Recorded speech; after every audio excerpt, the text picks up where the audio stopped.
Alright, so I know many of you guys have been looking forward to this video for a little while. At least you guys on Facebook. You've seen me post on a little bit. But anyways, this is the OMP M2V2. This is the purple version, although frankly I think it's more hot pink. Let me know what you think in the comments as far as what color it is, but here she is in all of her glory. I got the free sky receiver, of course, set up for my Horus X10S, running S-Bus. That is a X4R SB. I do have a XM Plus on the way, a little bit smaller, actually a lot smaller and lighter. But this is all I had at the moment, so it'll do for now. Just got the antenna sticking out the back. I've got some batteries here right now. I have the Tattoo 650. I did the 3D printed, of course I can't do anything without doing some 3D printing. I've got the landing gear spacers there for the bigger battery. You can see it fits just fine. The canopy comes up right underneath the battery. But I guess that's enough talking. How about we get to flying? Telemetry recovered.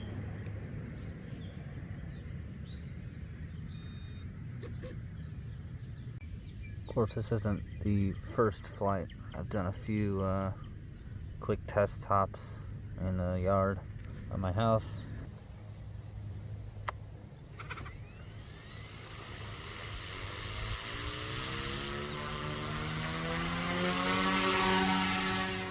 Now, I'm not exactly sure what my throttle curves are off the top of my head, but I'll put them in the video. You'll see them as I switch between flight modes. This is a very stable helicopter, very impressive. Pretty low head speed, but it's actually quite capable at this head speed. So we'll just do a little bit of 3D at this head speed and just have a little bit of fun.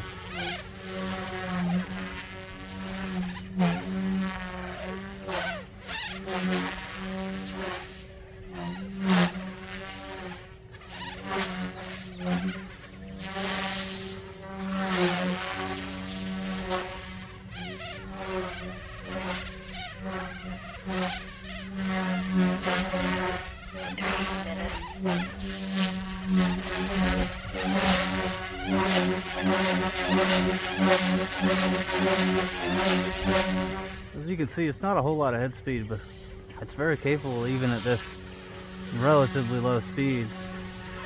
I haven't really flown it a whole lot at the higher head speeds just because I don't really find it to be necessary, and of course you get longer flight time at the lower speeds.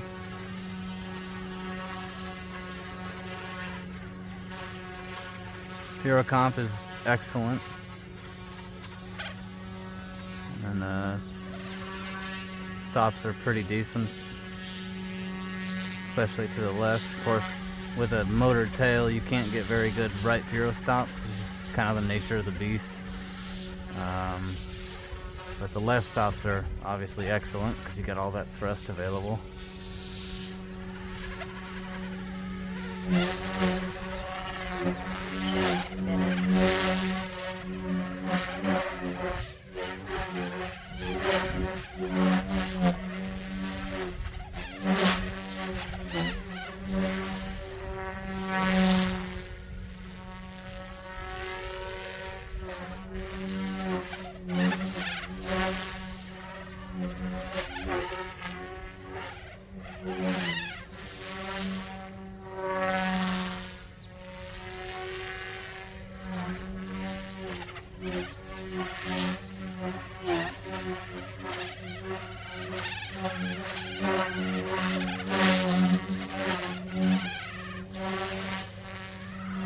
Tail gain might be a little bit high. This is the stock settings. I haven't messed with the tail gain. Well, I did mess with it, but I put it back. I put it back to default. Visibility is not that great with the sun the way it is, so that's why I'm not really doing a whole lot with it. I don't want to crash it yet. But do not worry.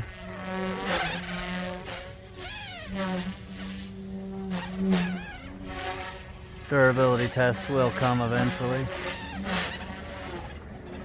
I can tell you that. 30 seconds. Very, very quiet. Of course, you got no gear noise at all. 20 seconds. The only thing you hear is the tail and the blades.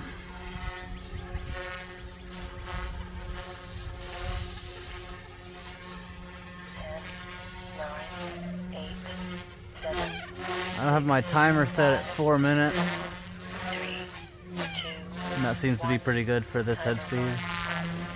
Although it is actually dying right now, so I'll probably change it to 3.5 minutes. It's kind of hard to land this thing, in, especially with this tall grass, but that's why I take off of that. So this flight I'm going to go for a little bit more head speed.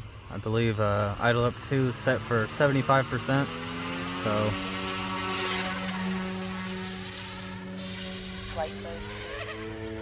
that is 75% throttle.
Bit of fake crack movement.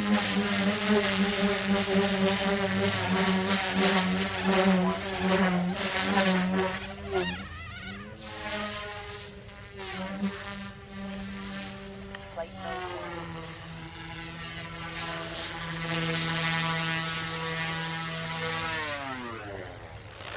Throttle hold. Yeah, it's not easy to land in this tall grass. Visibility is getting pretty bad. Sun's way behind me, behind the trees, and this is very visible, but in the very low light like this, it's still, especially being as small as it is, it gets a little bit on the hard side to see it. So just gonna kind of take it easy. It's gonna be another low head speed flight.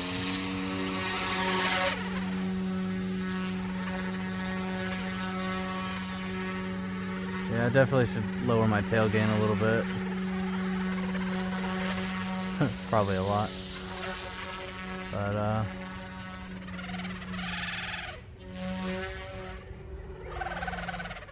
wow.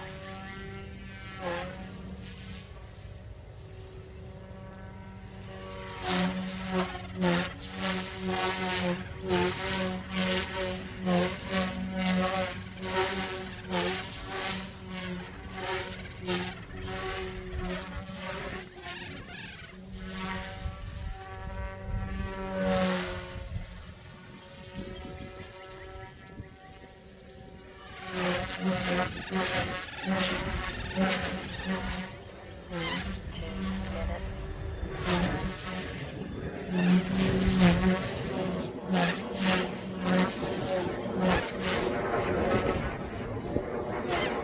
a little windy.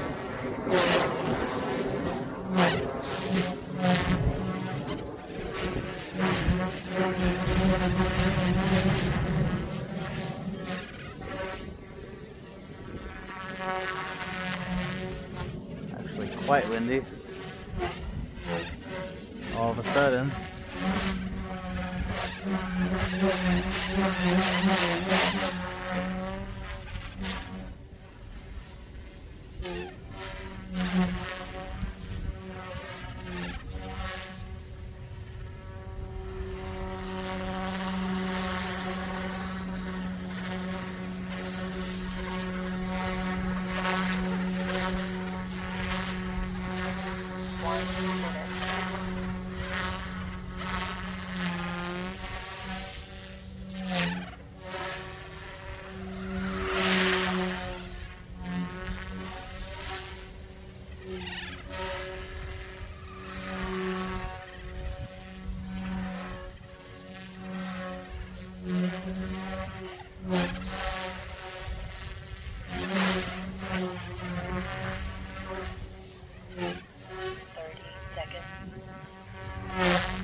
Flight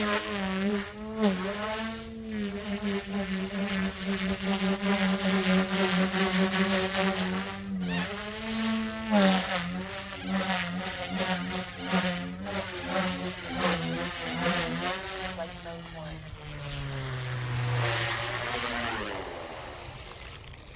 Throttle. Just wanted to thank everybody for watching this video. Hope to see you guys again soon. Definitely be looking forward to some more videos of this little guy. This is just a real quick clip here.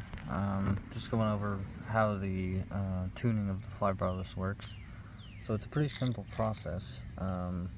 There's just a single button right here on the unit, and that's how you do. That's how you change the parameters that you're trying to tune, and then you actually use your elevator stick to change the value. So there is a full manual that goes over each setting and what it does. I'm just going to do an example here. So say I wanted to increase my tail gain. What I would do is press and hold the set button for 3 seconds, approximately. And as you can see, it brings up the parameter settings. The first one that it does is rudder. So that's what I'm going to be messing with right now. So I'm going to go to gyro, which is basically just gain, and then just hit this once and it'll move on to gyro. And then to adjust the setting, so right now the default is what is running right now, which is 5 blinks. It goes on a scale from 1 to 9, so right now it's about halfway. So all I need to do to change that setting would be to move the elevator stick forward or backward. If you look at the blinking light in the gyro box, you can see what I'm doing here. So if I want to increase the tail gain, all I do is move the stick forward once, and you'll be able to count the blinks on that LED, and now it says 6, which means I've increased the tail gain. And then to go down on gain, obviously it's the same way, but you just go back on elevator once. And as you can see, it's blinking 5 times, which tells me that it's 5 on a scale of 1 to 9. You're done changing whatever parameter it is that you're trying to change. All you do is hit that set button again for 3 seconds, which saves the setting to the gyro. And you can see the LED right here, these 3, they'll turn off, and that means that it's been saved to the unit and you're good to go.